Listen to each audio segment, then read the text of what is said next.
தமிழகத்தில் கனரக வாகனங்கள் உள்ளிட்ட அனைத்து வாகனங்களுக்கும் தகுதி சான்றிதழ் கட்டண உயர்வை மாநில அரசு ரத்து செய்ய கோரி வரும் 25ஆம் தேதி நள்ளிரவு முதல் லாரிகள் காலவரையற்ற வேலை நிறுத்தம் தொடங்கும் என நாமக்கல்லில் தமிழ்நாடு மாநில லாரி உரிமையாளர்கள் சம்மேளன தலைவர் சி தன்ராஜ் அறிவித்துள்ளார்.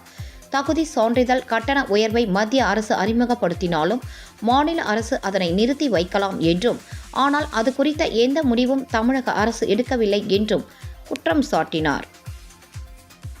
850 ரூபா இருந்த ஒரு லாரிக்கு தகுதி சான்றிதழ் பெறுவதற்கு எந்த மாடலாக இருந்தாலும் 850 ரூபா இருந்த ஃபீஸை 28,200 ரூபாய் மத்திய அரசு உயர்த்தியிருந்தாங்க.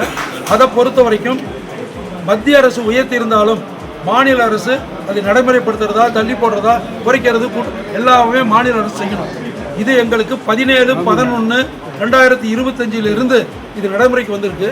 இந்த எஃப்சிபிஎஸ்க்காக குறைப்பதற்கு வேண்டி நாங்கள் மாண்புமிகு அமைச்சர், போக்குவரத்துறை அமைச்சர் அவர்களையும், அடுத்து உள்துறை அமைச்சர், உள்துறை செயலாளர், போக்குவரத்து ஆணையர் மற்றும் நம்முடைய முதல்வரினுடைய தனிப்பிரிவு செயலாளர் மற்றும் மாநில உறுப்பினர்கள் அவர்களெல்லாம் சரி, கனிமொழி உட்பட அத்தனை பேர்த்தையும் நாங்கள் கலந்து எங்களுடைய கோரிக்கையை இதுவரைக்கும் சொல்லி பார்த்தோம்.